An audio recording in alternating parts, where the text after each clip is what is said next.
Hello, everyone. I'm Jim Garrison, and I want to welcome you to this session of Humanity Rising. As we convene our fourth of 5 programs on the situation in Iran under the theme of woman, life, and freedom. We're commemorating the death on the 16th of September of a young Iranian woman, Mahsa Amini, who was beaten to death by the morality police because she didn't have her hijab on correctly. But more broadly, and through Mahsa Amini, we're commemorating the scores of young women who've been also killed, and now in the hundreds who've been imprisoned, and in the thousands, if you count everyone who has been engaging in the protests there in Iran. These are the largest protests that have been experienced in Iran since 1979. And it's clear that the young women are catalyzing a revolutionary impulse, and that the current regime of Islamic fundamentalists need to go. This is not a matter of reform. This is a matter of revolution.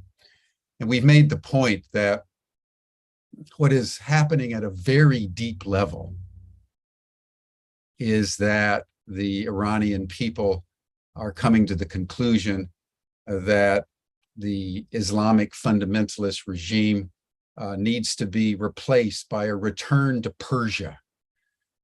Islam in Iran is a very recent phenomenon, and the overlay is eliciting an allergic reaction to the deeper tradition of Iran and Persia.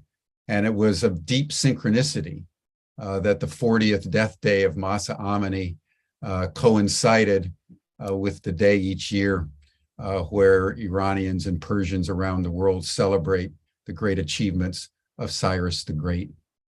And as it was pointed out, the regime has now closed off his tomb and monuments, so people can no longer go there because the Persian resurgence is very real.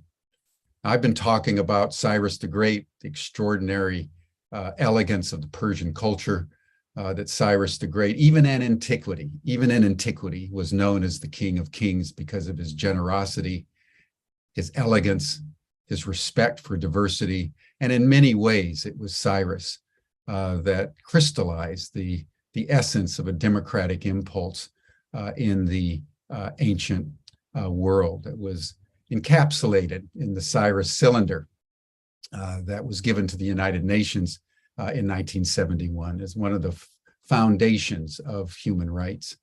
Today, I want to just speak for just a few minutes as we get going on how the Persians treated women. They so elevated their women that the Greeks, who recorded much of what we know about Persia, called the Persians effeminate and weak because they were very attentive to family. The king had his meals with his family, with his wife and his kids, and the Greeks found that to be scandalous. The Persian women could own property. The Persian women could engage in trade. The Persian women could engage in war and carry weapons and participate in holding public audiences. And the Persians paid the skilled women at the same level as the skilled men. And this is worth noting because even in the United States and in Europe today, in most countries, women are not paid on an equal basis for professional engagements as men are. So the Persian culture and the democratic impulse within a patriarchal frame, but nevertheless honored women in a particular way. And I wanted to just crystallize this with a very brief story or two that just brings it into a focus. Many people remember that in 480, the king Xerxes invaded Greece.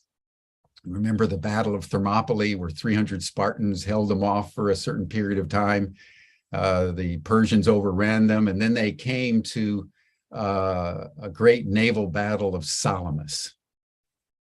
And there was a queen, Artemisia of Polyparnassus in Asia Minor, what is now Turkey. And she had her own squadron. She was one of the council of generals that accompanied Xerxes. And while all the men encouraged Xerxes to attack the Greeks by sea, she understood that it was a mistake. It was a strategic mistake. And alone, she advised Xerxes not to deploy his naval forces in Salamis, off the coast of Greece.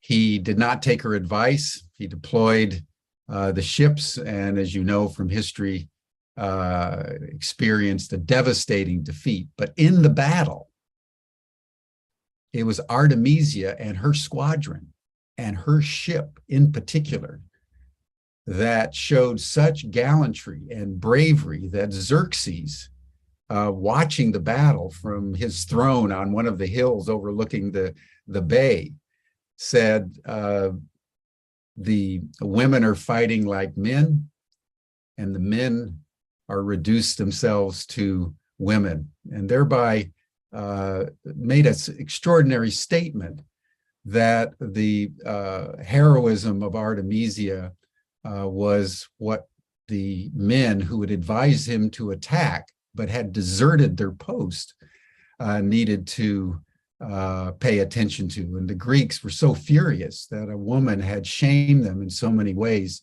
They put a bounty of 10,000 drachmas, which is the equivalent of 25 years' pay, to anybody who could capture her. She escaped and lived very happily back in her kingdom.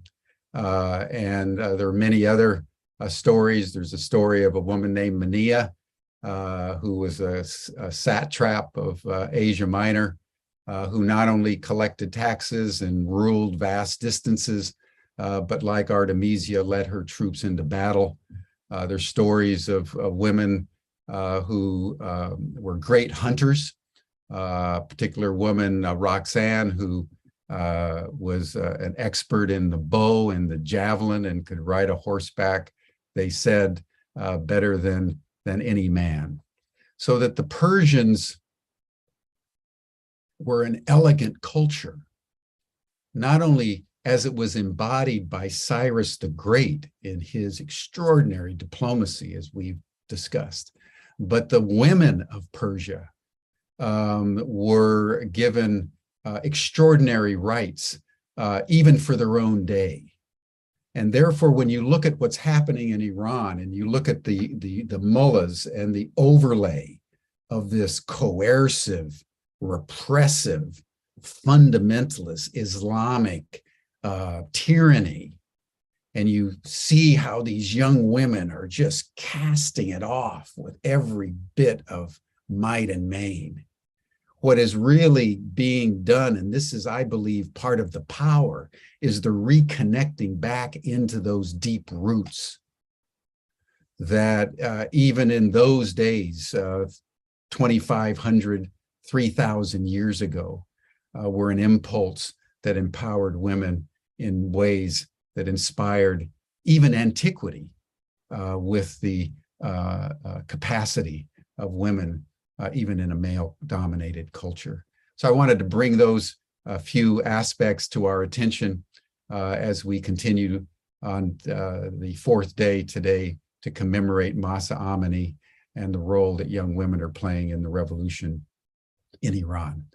So within this context and in this spirit, I want to now welcome Banafsheh Sayyad, who has been convening this whole week and has been over the last 6 weeks, actually, since the death of Mahsa Amini, bringing to our attention the events in Iran Banafsheh, thank you so much for everything that you're doing. This is a deeply historic moment.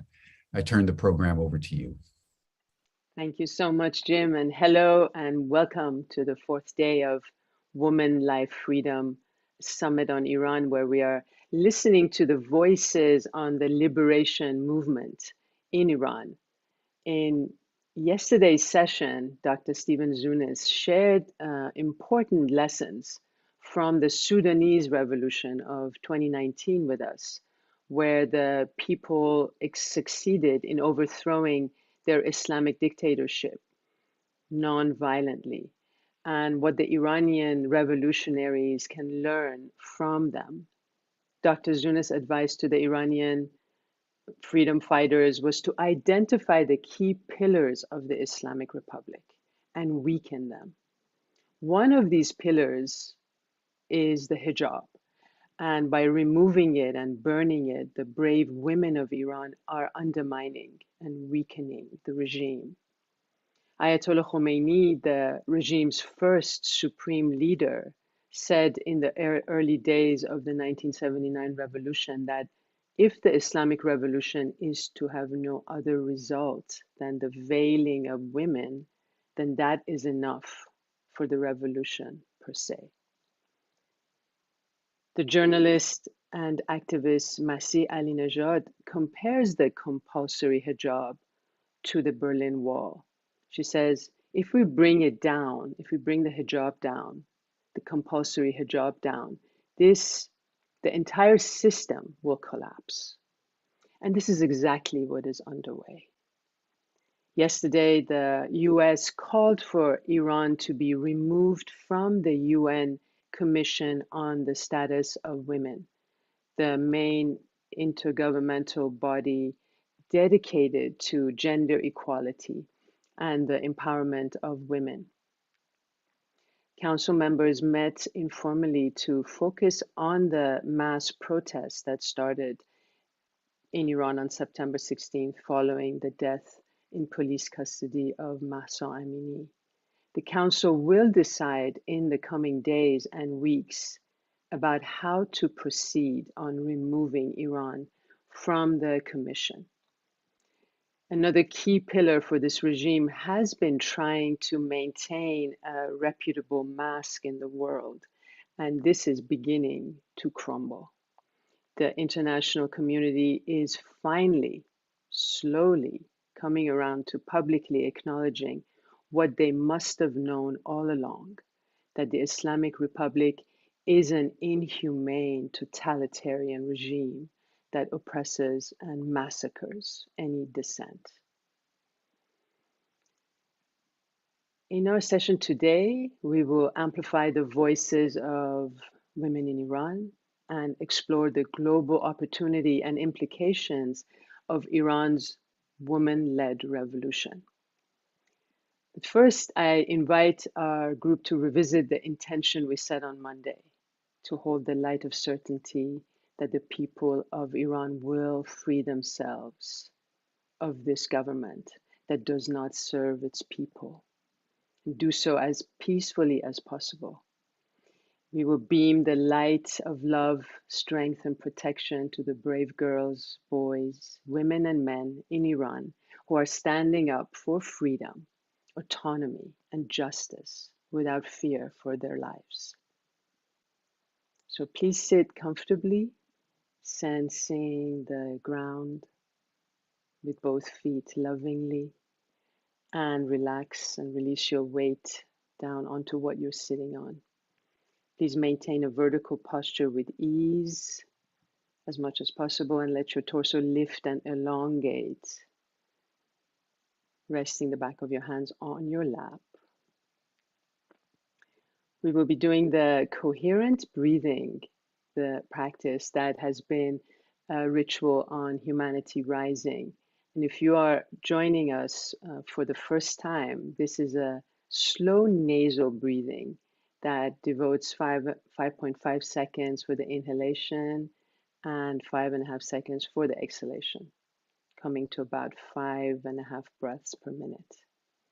This type of breathing brings a balance between the sympathetic and parasympathetic aspects of your autonomic nervous system. 5 is the number associated with the planet Venus and the goddess Aphrodite, the 5-pointed star. So we connect the coherent breathing to Aphrodite. Can you please share her slide with us, Georg?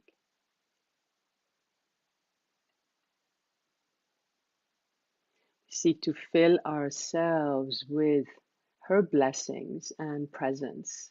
She who is the goddess of love, beauty, and eros, whose flowing hair and celebration of the body in its naked glory are our weapons against a group of thugs who have sought to revert Iran in the 21st century with all its Persian splendor to an 8th century Arab society.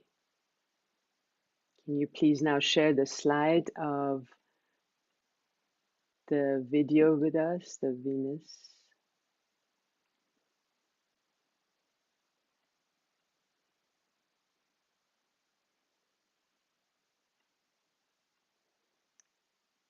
Are you able to share the video, please?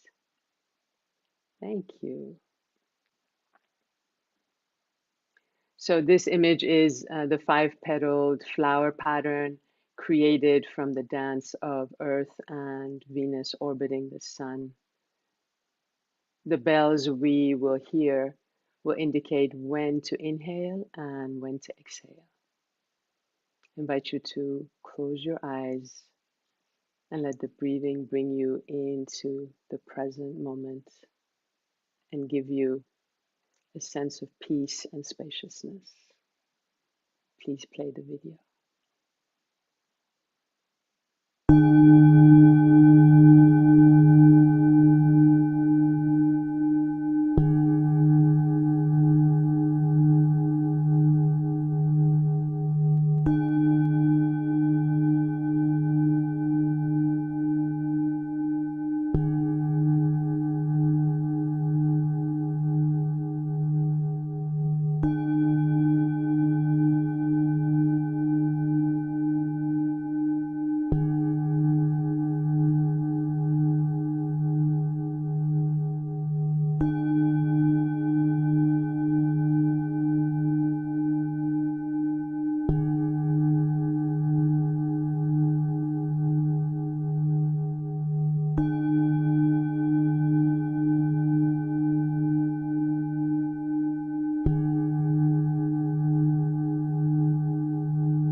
Please remain in this inner space and continue breathing. And feel how we on this call are breathing together from different parts of the world, taking in the precious life force, the presence of the divine, and breathing out love.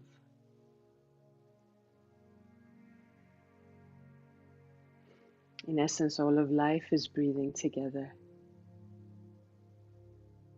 We just forget that.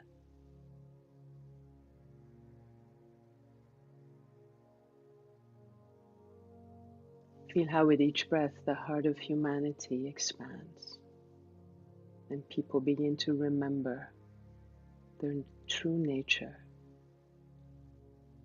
as love.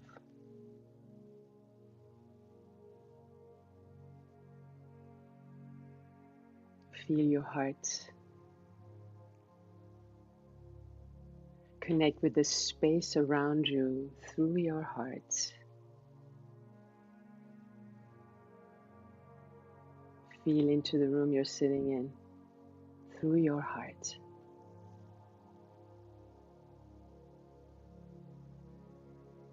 Breathe in and out of your heart.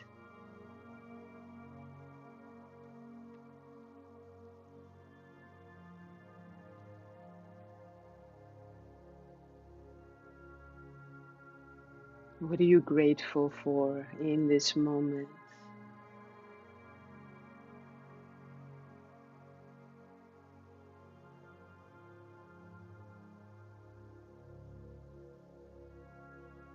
As you breathe, can you let this sense of gratitude fill your heart like a vibrant golden light or a green light that emanates in and from the heart chakra? Letting the light expand into your chest, permeate your whole body.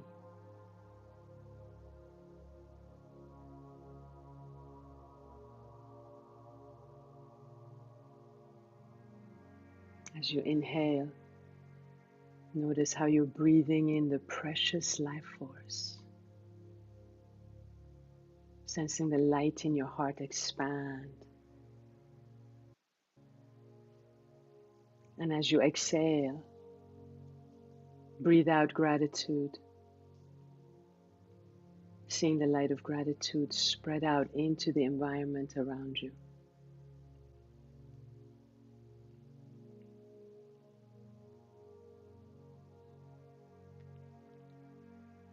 Now become aware of our group gathering from different parts of the world on this call.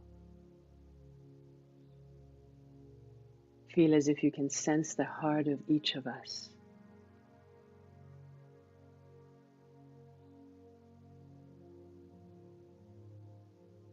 Now connect the light in your heart with the hearts of the rest of us. And feel how, as you merge the light of your heart with us into one heart, you start to feel more spaciousness in your own heart and body.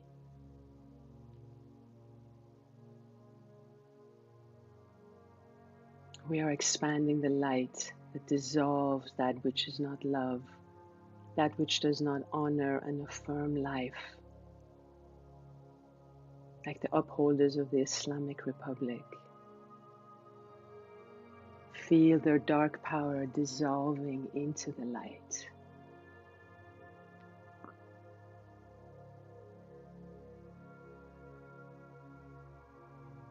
Now feel with utmost certainty that the people of Iran will free themselves of this government that does not serve its people, and do so as peacefully as possible.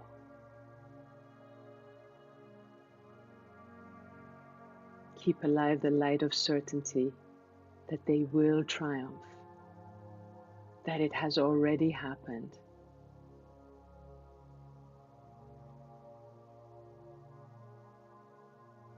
What does this triumph look like?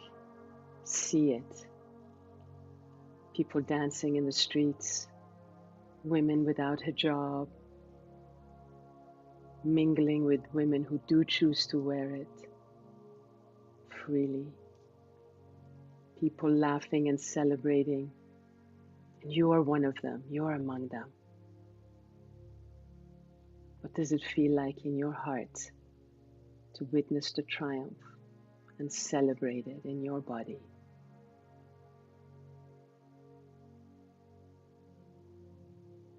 This triumph is about freedom, justice, and peace, permeating our whole world, starting from the ancient land of Persia. In the name of woman, life, freedom.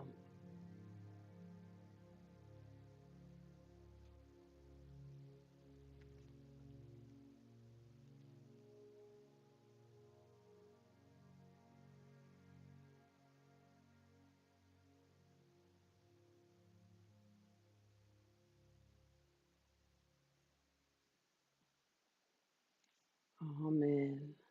And so it is.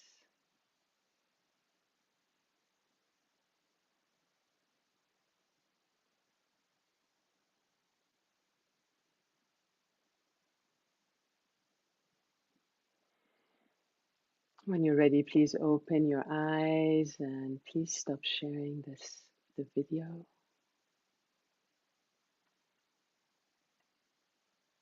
Thank you so much, everyone. Thank you. It is my pleasure now to introduce V to you, the Tony Award winning playwright and author of the Obie Award winning theatrical phenomenon, The Vagina Monologues, translated into 48 languages and performed in 140 countries.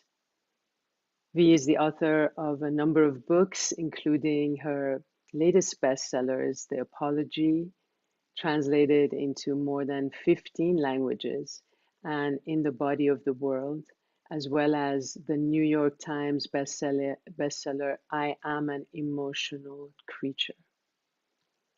V is the founder of V-Day, the 23-year-old global activist movement, which has raised over $120 million to end violence against all women, cisgender and transgender, those who hold fluid identities, non-binary people, girls, and the planet.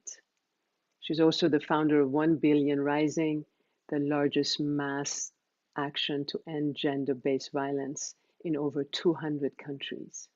She's a co-founder of City of Joy in the Congo. V, welcome, welcome. Thank you for joining us. Thank you so much, Banafsheh. I'm so happy to be here with you this morning. You have been an inspiration for women all over the world, and you have helped and supported and been a voice for thousands and thousands of women. Tell us how you see the woman-led revolution in Iran. Well, first, let me say how honored and humbled I am to be here today, amplifying and sharing the voices from inside Iran who cannot yet speak for themselves out loud in the world without huge risk. But I say yet because I believe their day is coming. And before I even address your questions, I just want to expand this to include women all over the world. Women in Eastern Congo, where unfortunately the M23 has begun serious fighting again and threatens to recharge a war that has been going on for almost 15 years with no real world attention. I want to talk about the women in Haiti who are standing up and saying no to a US intervention. They want to determine their own way, just like the women in Iran.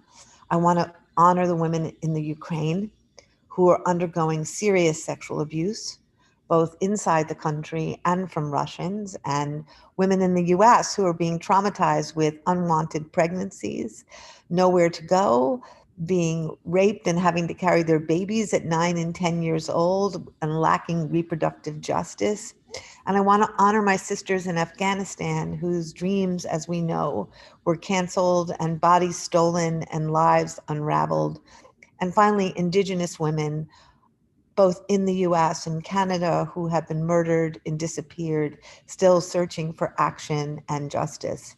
I include all these women and gender diverse people across the world because we are all seeking and struggling liberation, justice, and peace.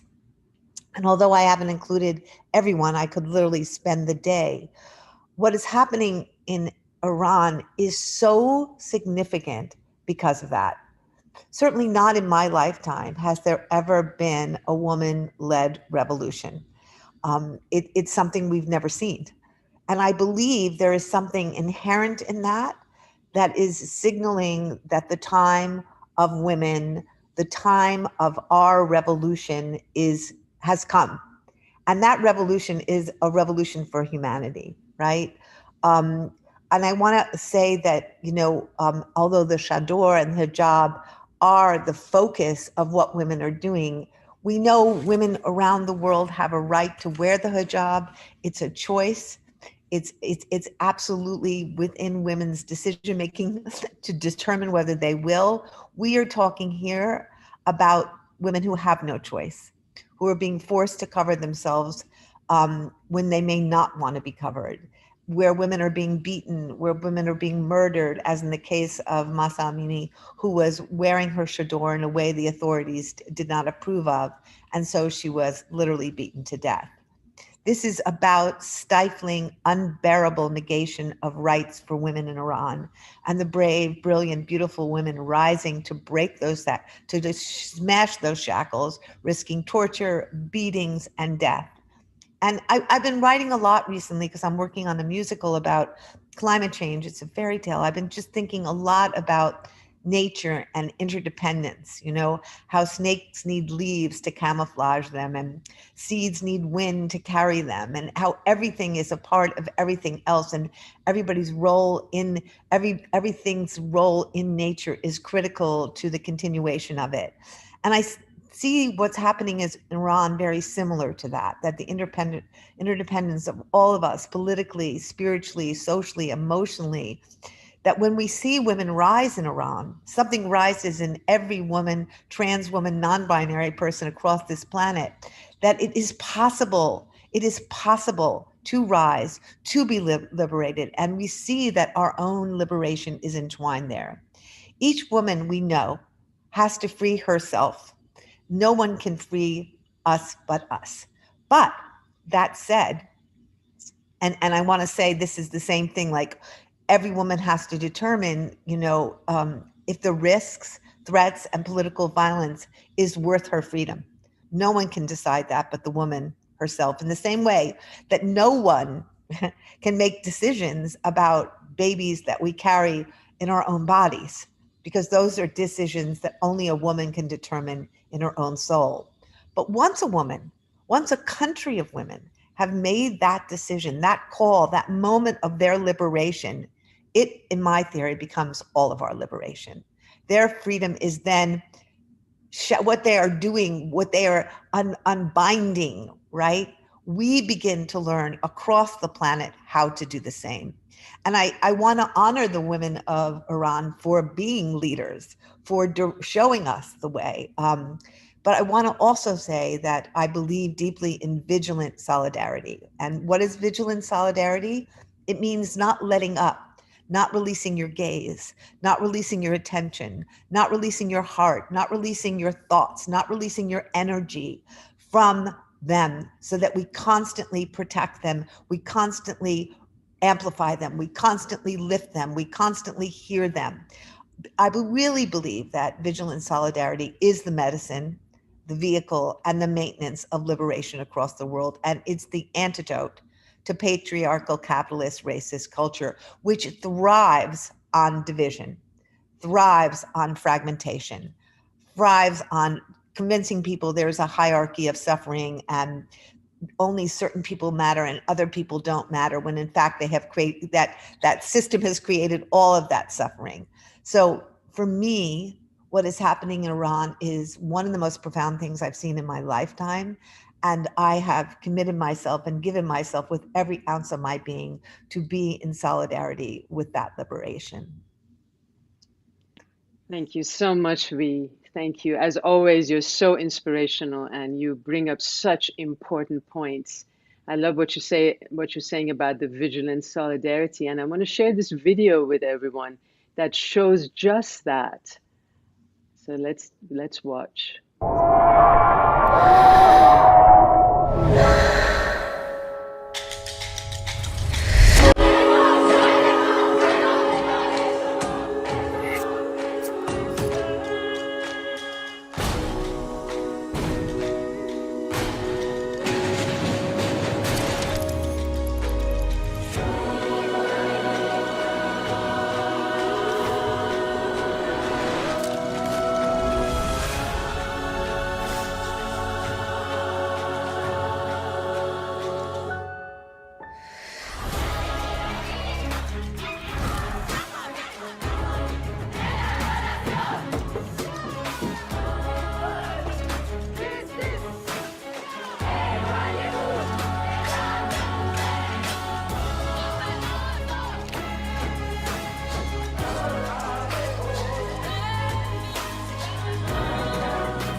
زن المرأة بابائین جوسه زندگی وید شوی حیات سنی آزادی الحرية غالية بريفي freedom.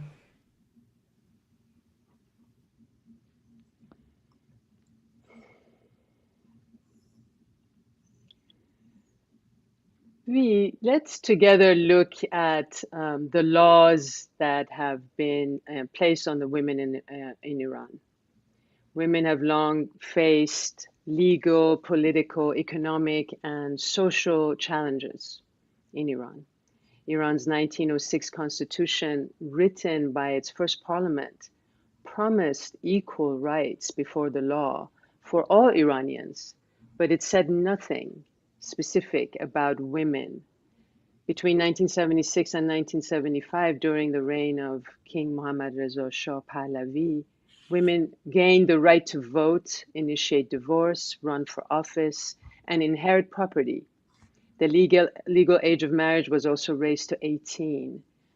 The second constitution, written by Islamic revolutionaries and passed overwhelmingly in a referendum in 1979, specifically stipulated that women were equally protected, but in practice, it gave women fewer social rights and personal liberties. The Islamic Republic annulled many of the Shah's reforms, although it did not revoke the right to vote or run for office. It adopted a civil code based on conservative Islamic law or Sharia in the following ways. Laws around marriage are really the most discriminatory. The Islamic Republic initially lowered the age of marriage to 9 for girls. In 2002, Parliament raised the age to 13. The judiciary has blocked the subsequent efforts to raise the age of marriage higher. A man can marry up to 4 women at one time. Women can only marry one husband. A woman needs a male guardian's consent, either from her father or paternal grandfather, to marry. Muslim women cannot marry non-Muslim men, while Muslim men can marry Jews, Christians, or Zoroastrians in a marriage contract. women are required to be obedient to receive funds for housing, clothes, food, and furniture. In practice, polygamy is not common among men. Most women also do not marry until their 20s. According to government reports, the average age of marriage for women is 23, although hundreds of girls under 13, even under 10, are forcibly married by their families. The average age for men is 28. In the law, women also face discrimination in divorce. A woman can only get a divorce in a court with a judge's order, while a man can get a divorce by declaring it verbally. In 2002, the parliament amended the law to allow a woman to divorce her husband if he were in prison, mentally ill, physically abusive, or an addict.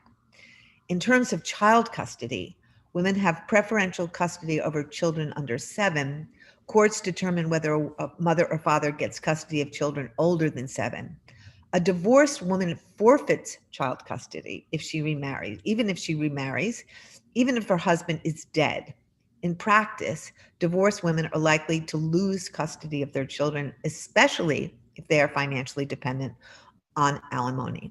In terms of inheritance, a widow only inherits 1/8 of her husband's estate, but a widower inherits his wife's entire estate. A son inherits twice as much as a daughter. The law on dress code states that all women are required to cover their hair, or means observe the hijab, and dress modestly from the age of puberty, and facing severe punishment for violations that include up to 2 months in prison, fines of up to 500,000 riyals or more, and up to 74 lashes. I was 13 and living in Iran when this compulsory hijab law was enacted over the years 1981, 1982. It was not enforced overnight, but implemented over a period of time. Women would have resisted it if it had happened overnight. But because it was a drawn out strategy and a slow, almost unimaginable erosion of our rights, it became law before we even knew it. And if you didn't comply, you faced imprisonment, fines, and lashes. At first, only government offices required that women wear the hijab. Then it was certain stores and public transportation. Signs started showing up, appearing in store windows and on buses and taxis. No hijab, no entry. And soon enough, all public spaces required it, and you had to wear it on the streets. You couldn't appear in public without it. Otherwise, the Revolutionary Guard, the predecessor to the morality police who patrolled the streets, would arrest you.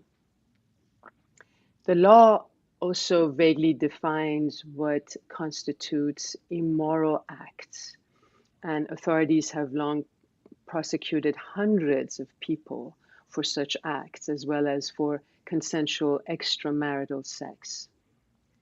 One of my uncles, an artist and architect, was arrested in the early years of this regime because he was out in public with his girlfriend, who later became his wife, and because they had both been drinking alcohol. Being in the company of someone of the opposite sex who is not your spouse, parent, or sibling is considered a crime, a sin, as is drinking alcohol. So they were both arrested and lashed 80 times. Their punishment, their penalty included up to 100 more lashes, but they were sent home to recover a bit and return because they seemed like they were about to die. And the authorities preferred to lash healthy, strong people. My grandfather had to put his house up for bail so they wouldn't have to go back. I can't tell you what it was like for them both, sensitive artists, to receive such a severe punishment for nothing, and how devastated our whole family became. This is just one story. Wow. Wow. I'm just breathing into that right now, you know. I'm thinking how insidious patriarchy is and how it moves in stages incrementally in the midst of us so we don't even see it. And I remind us that this is happening in many places and highlight how profoundly it's happening in the United States, how these abortion laws and everything that has happened over this last year has already radically altered our lives and the way we're living and the boundaries of our freedom. And as we know, what happened in Iran can happen maybe not overnight, but quickly in terms of time anywhere. For 40 years, the law around nationality in Iran stated that women could not pass their nationality to foreign-born spouses or their children.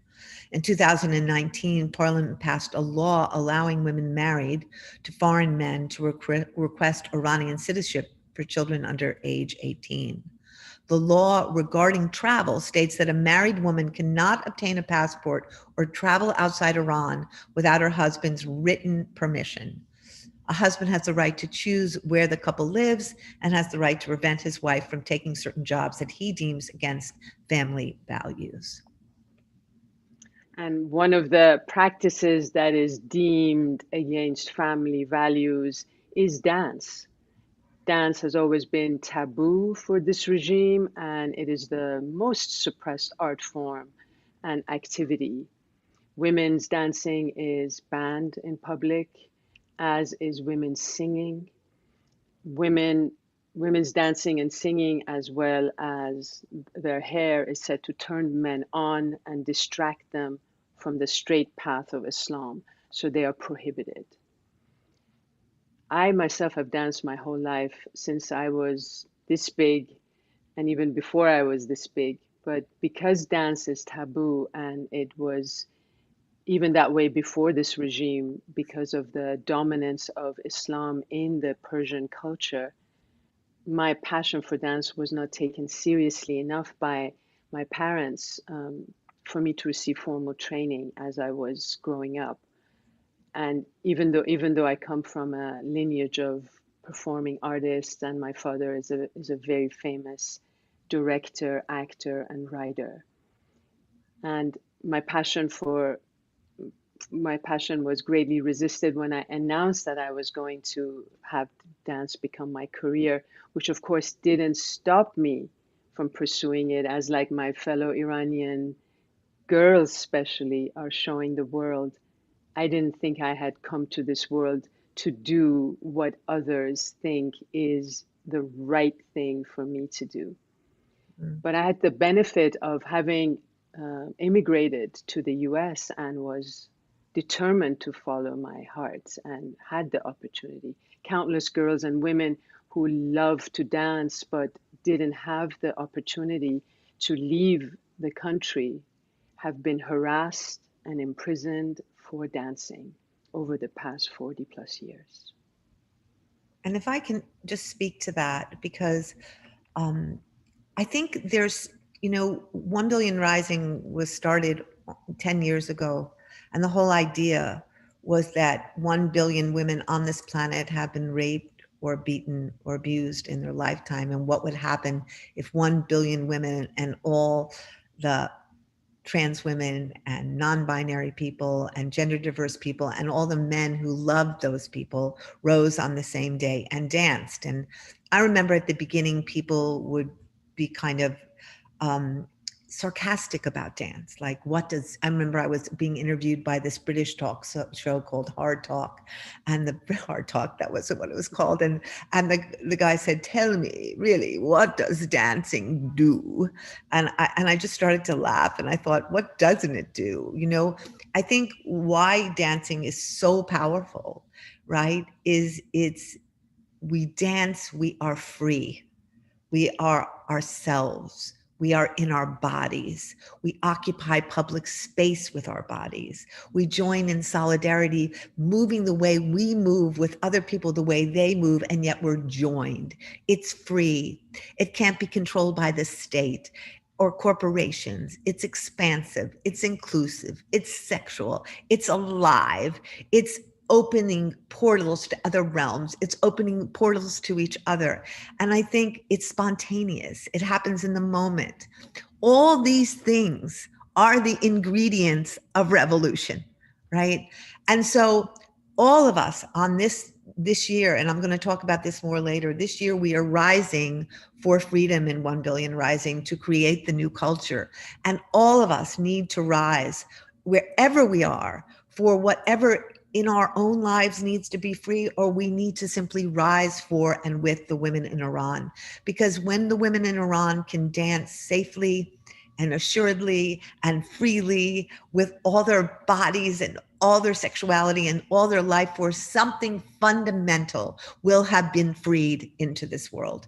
And one last story, I remember, every year we have hundreds of countries that participate. At one point, there were 200 countries. And I would always look and see if someone had signed up from Iran. And only one year did we get an iPhone video of a teenage girl dancing in her bedroom. And I remember just weeping, thinking how that girl wanted so desperately to be joined with women across the planet who were rising in freedom. So this year, let us all rise for the women of Iran. Let us find ways to connect with them, even in their bedrooms, wherever they are, that they can be part of this global movement where we are all moving towards our freedom. Yes. I'm going to now turn to the questions you and I formulated to young women in Iran between the ages of 15 and 40. We will read these responses for everyone right now. As we look at the art that has mostly emerged over the past 2 months, there has been an explosion of creativity among Iranians in Iran and in exile. Georg, will you please play the PowerPoint? Can you recount? Oh no, oh dear, hold on, because I can't see my thing when that's on. Wait. But you can come out of full screen, V. Okay, hold on. Oh yeah, okay, sorry. Okay, here we go. Can you recount a memory of when you were free?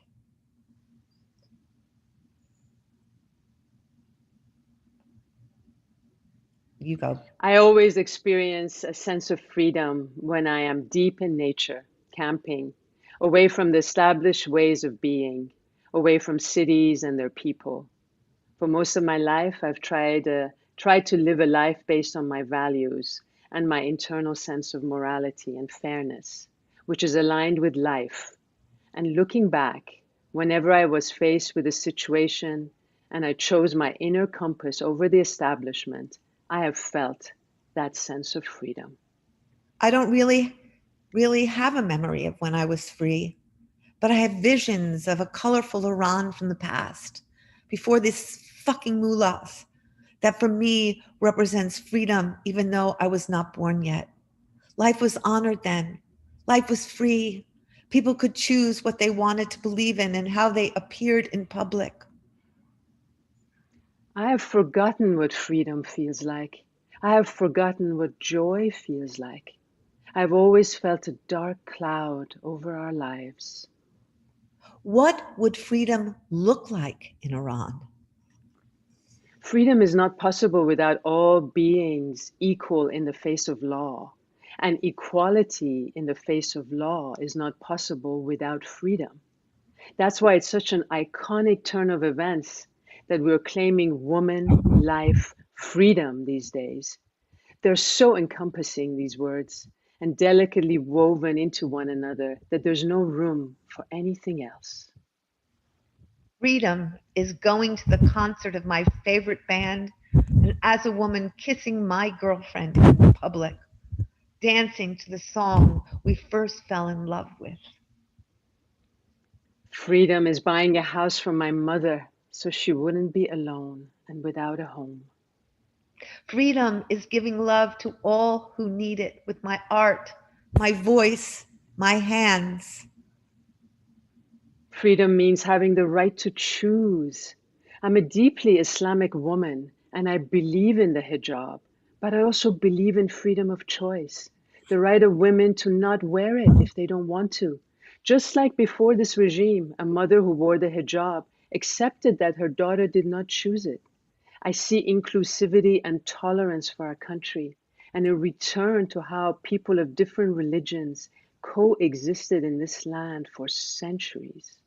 In a free Iran, I could do the simplest things: jog early mornings, walk the streets when it's dark out, go with my friends, girls and boys, and just laugh together.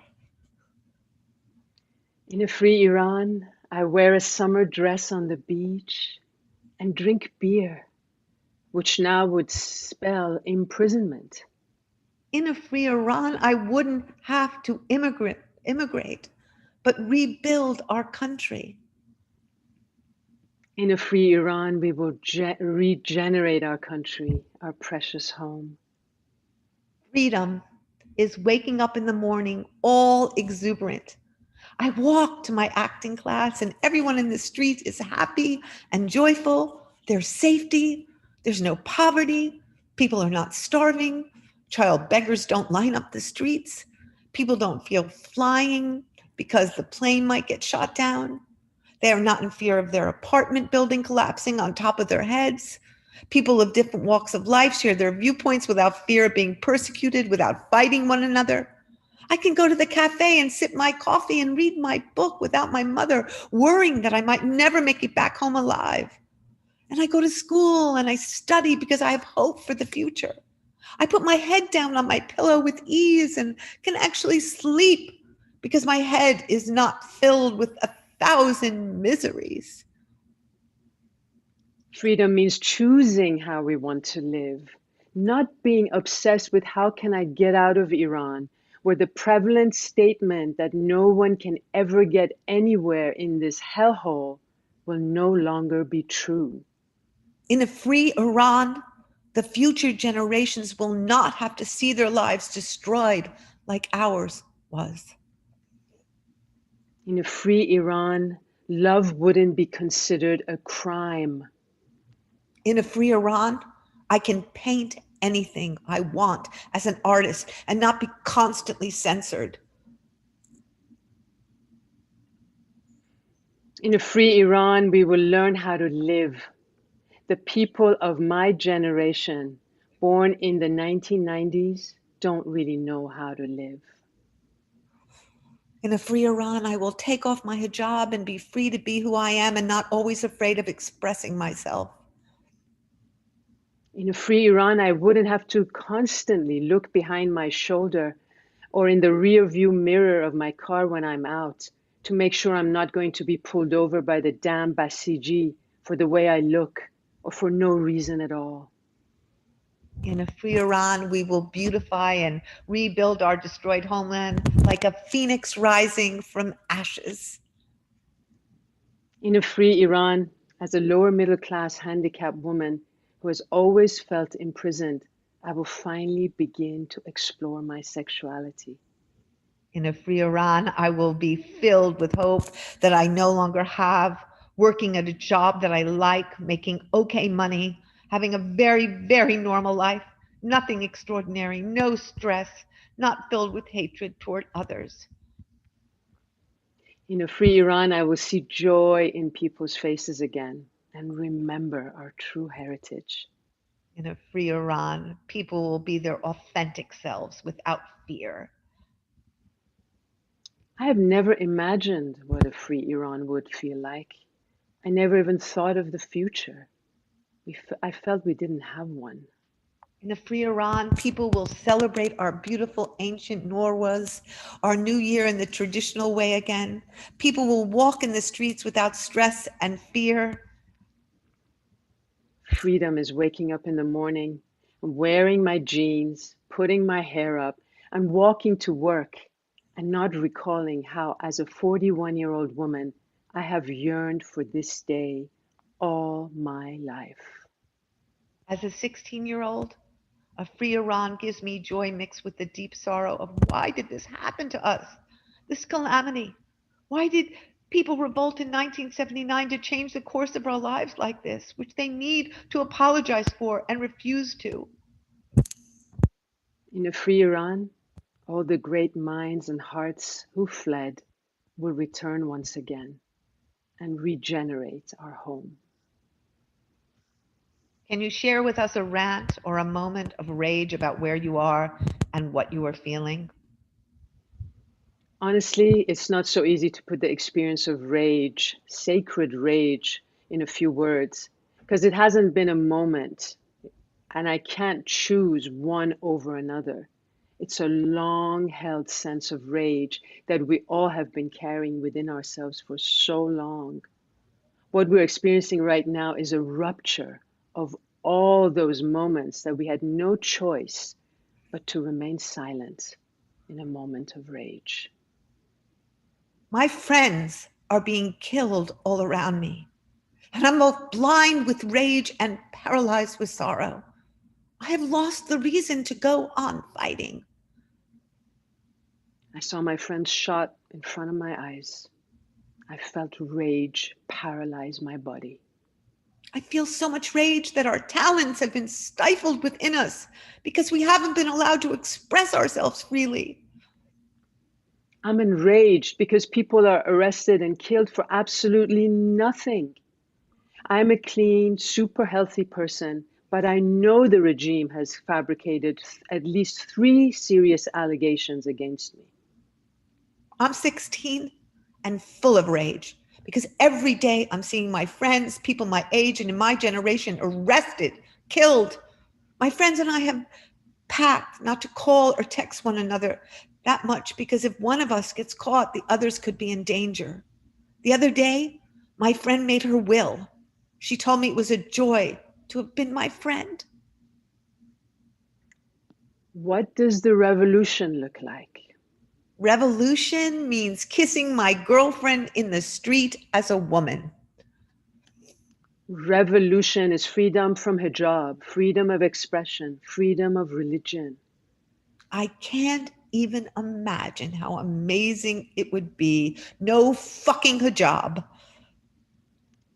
Revolution is defeating a 1,000-headed monster, which will make us feel invincible, where nothing will feel impossible anymore, where our world just expands infinitely. Revolution is love, taking the place of hate that this regime has generated and spread for 40 some years. Revolution is uniting with my loved ones who have left Iran while I have not been able to, because I couldn't pull myself away from my homeland. Never thought revolution would happen, at least not in my life. I was always focused on how to escape from Iran, but now I have hope. I will stay. How does your body feel in this moment? Oh, my body in this moment feels a bit tired after 8 hours of protesting amidst tear gas and shooting. I feel estranged from my body and myself. I don't know who I am anymore. My body feels hopeful. I need sleep. Fighting incessantly is wearing me down. I am super stressed. We need to free ourselves from the government. I feel a deep pain and a great joy simultaneously.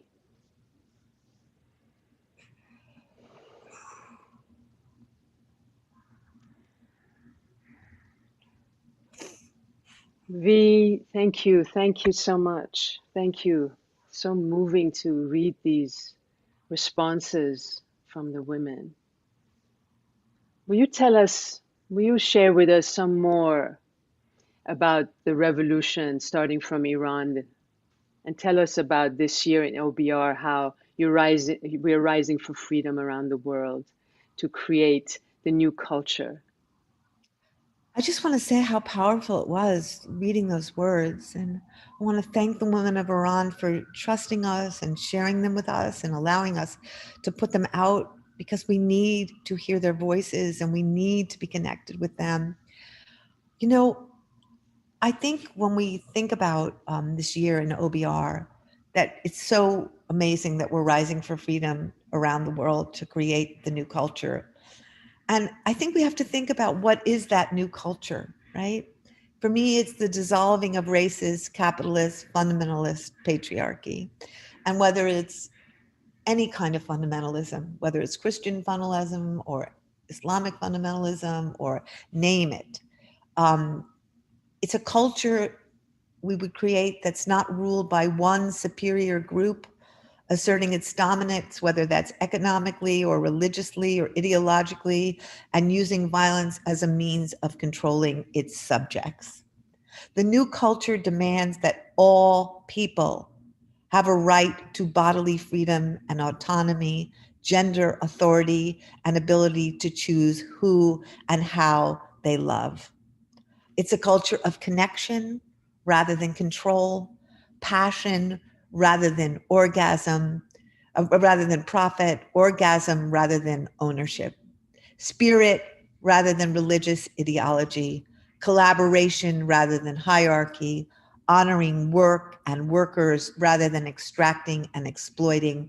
And the same thing goes with the earth, honoring our earth, our mother, cherishing her, not extracting from her, but living, all of us, in constant reciprocity with all things and living in constant and vigilant solidarity.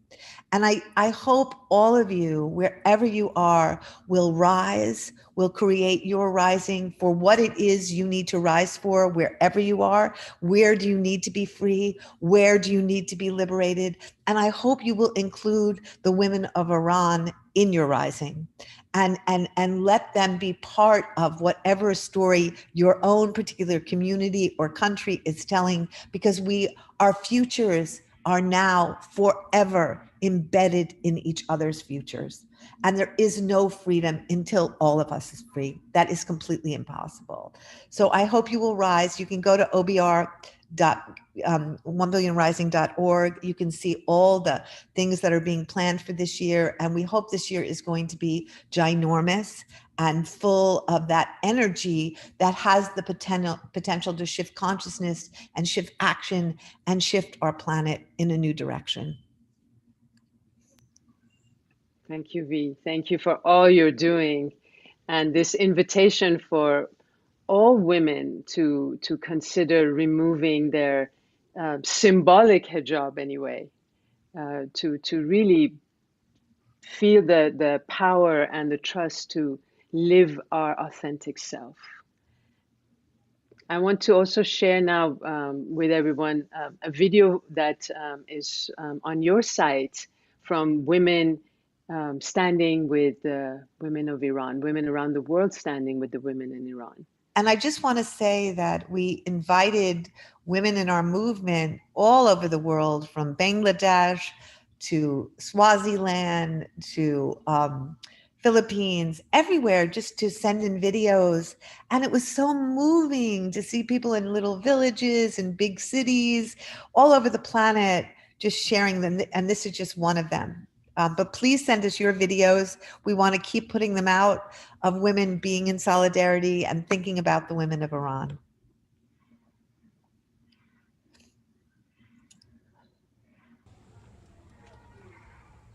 Women and girls' bodily autonomy and integrity should be respected. How you express yourself should be your choice, because it is your body.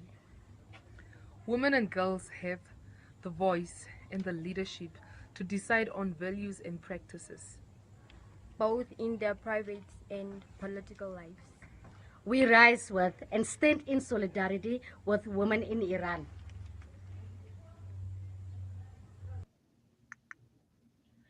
So beautiful. So.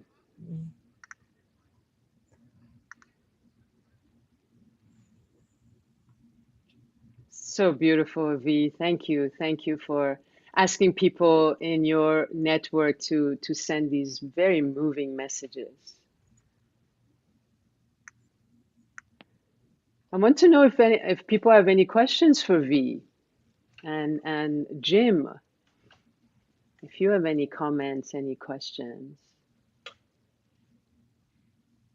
Well, I've been just sitting here grinning from ear to ear at the extraordinary duet that the two of you have uh, illuminated our global audience with. I think this is the first time since we started Humanity Rising where we've had a program as a work of art.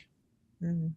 And I just want to acknowledge it and thank you, because art is the ultimate form of politics, and art always inspires and sculpts revolutionary fervor, and you have embodied it, both of you, in very, very profound ways.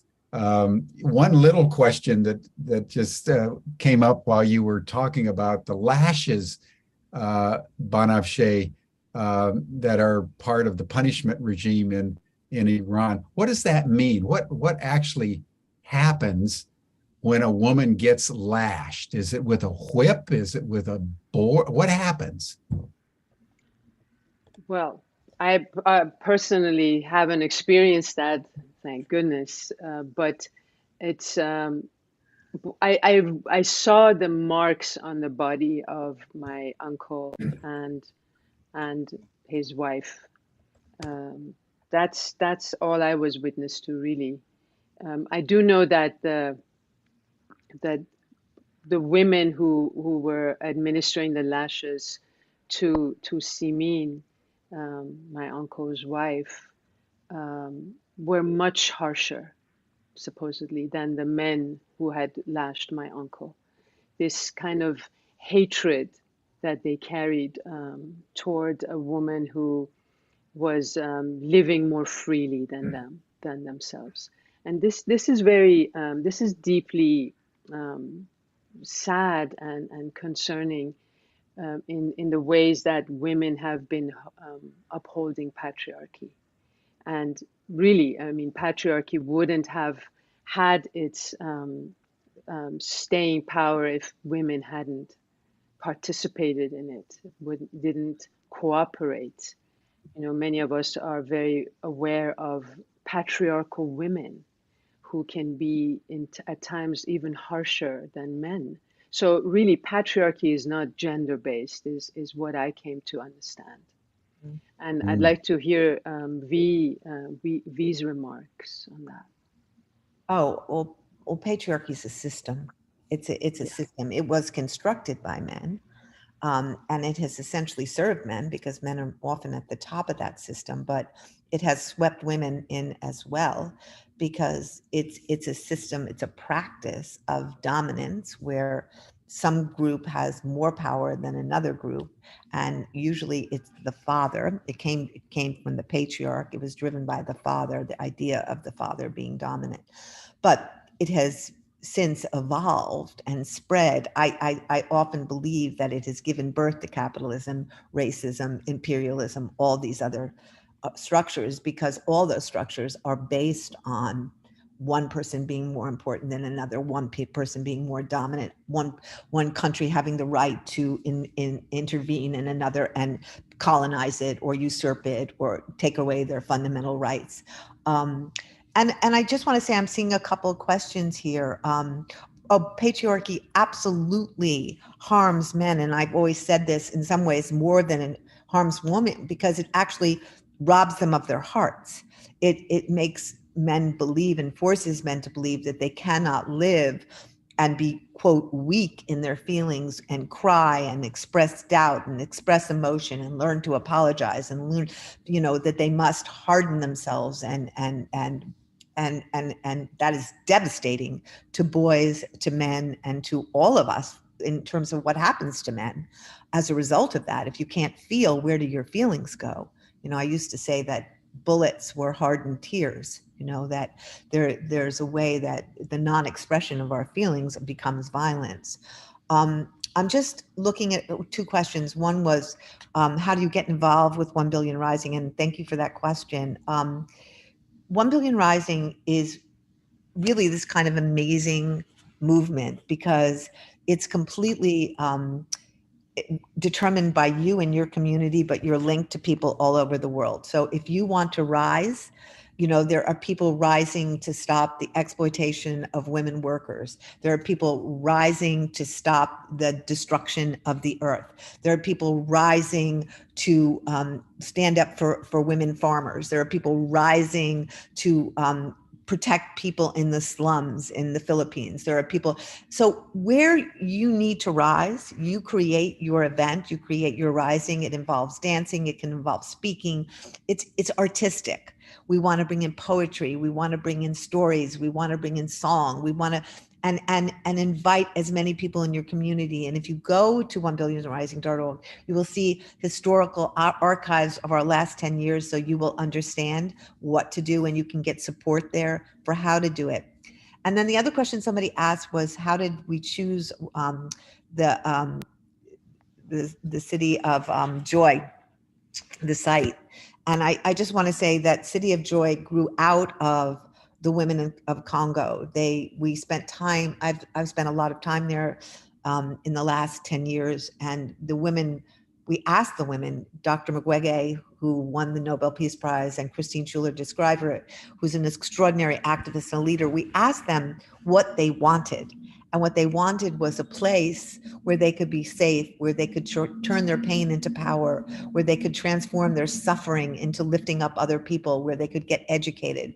And so we built the first City of Joy 10 years ago, and it's just one of the holiest places, the most extraordinary places on earth. And we were able to get a huge amount of land, 350 hectares, that has now become this permacultural farm where many people are employed and many people are fed by it. And we're now hoping that we're going to be in connection with a City of Joy in the States and one in Africa. And we're hopefully over the next years going to build a network of City of Joys across the planet, places where women leave situations of violence, but become empowered, become connected, become leaders, so they can then transform their own communities.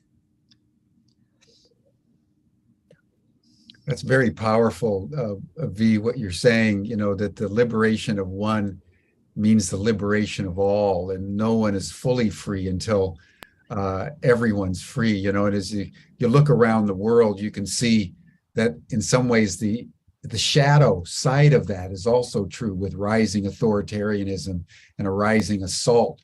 There's a connection on women. There's a connection between what the Ayatollahs are doing to women in Iran and what is happening in the United States, for example. It's part of the same energetic quality. We'd love to just hear a deeper sense from you as to how the interconnectivity between liberation really is worked and experienced, because it's amazing that one City of Joy is now being replicated around the world. And I think of all the things that have been said, that may be the most powerful source of hope that we have, is that no matter how large or small our actions, intended or not, they're connected. That's just the way the world works, right? Totally. I really want to speak to that, because I think, you know, what we're seeing in the world right now. I love the last woman, she said, I'm full of fear, I'm full of possibility. And I feel sometimes, you know, every other hour we can be shifted into, okay, it's the beginning of the new world. Oh, it's the end of the world altogether. It's the beginning of the new, oh, it's the end of the, I mean, I don't know about you, but I feel like I have whiplash, you know.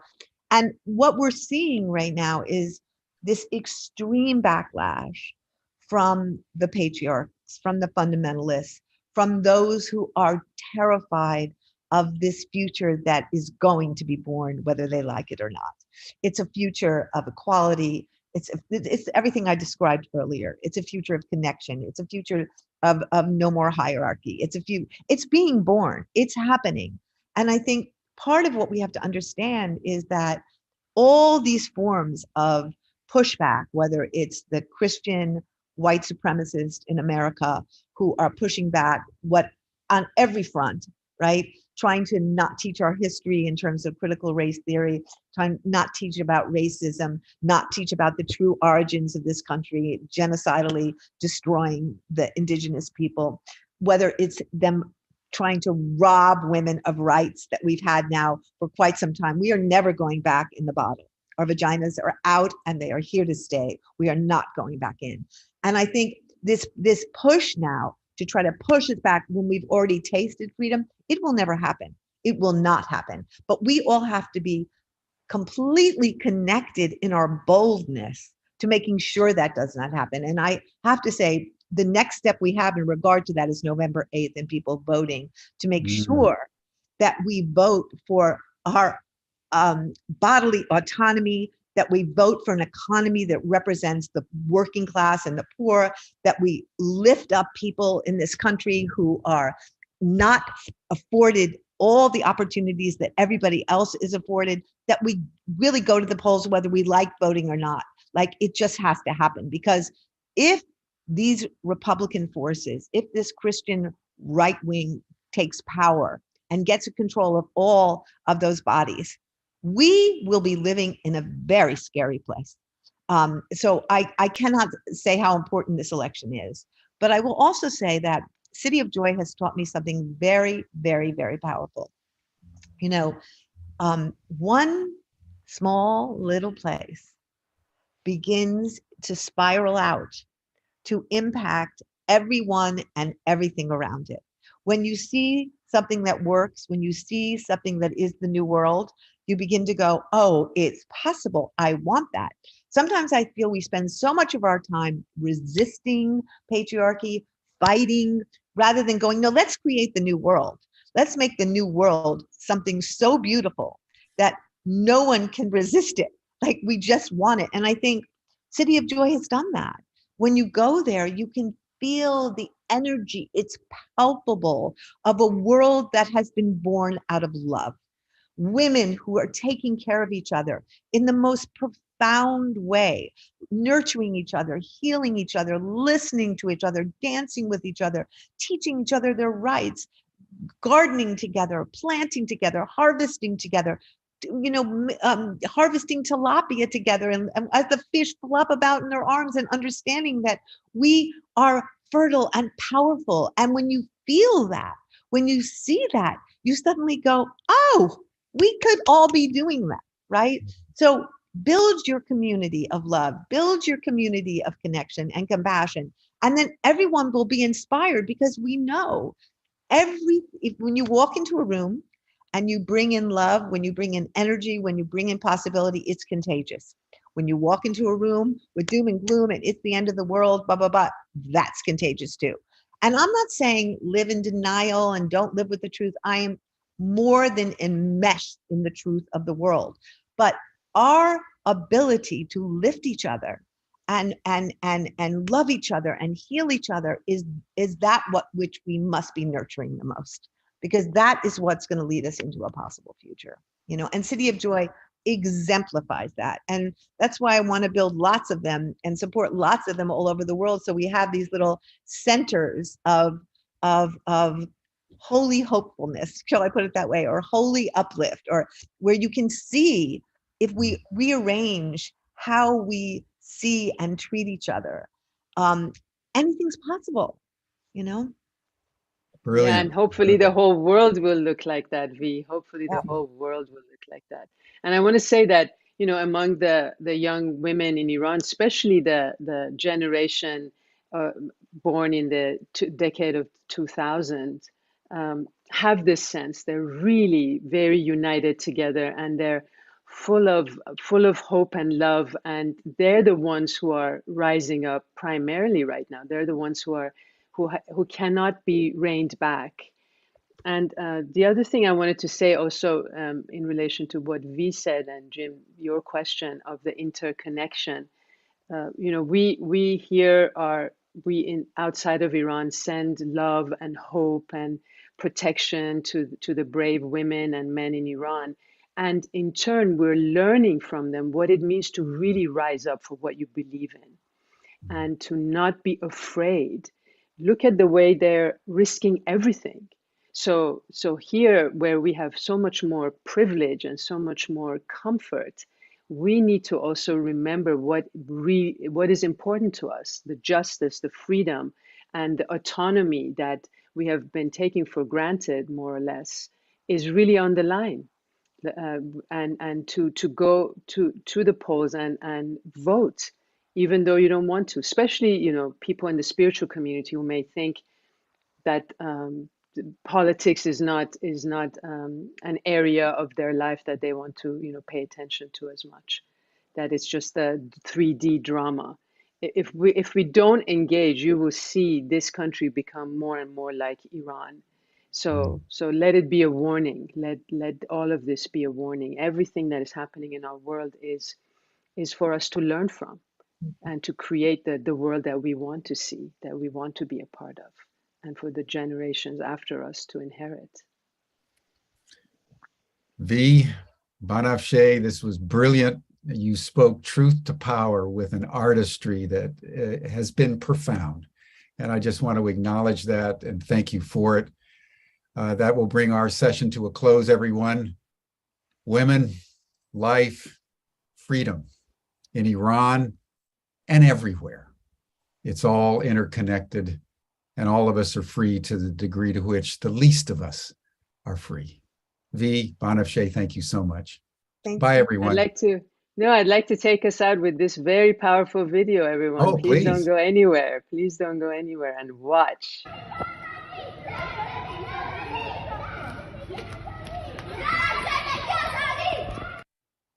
There. Yes. The babies are leading the revolution. Azadi. Out of the mouth of babes. Bye, everyone.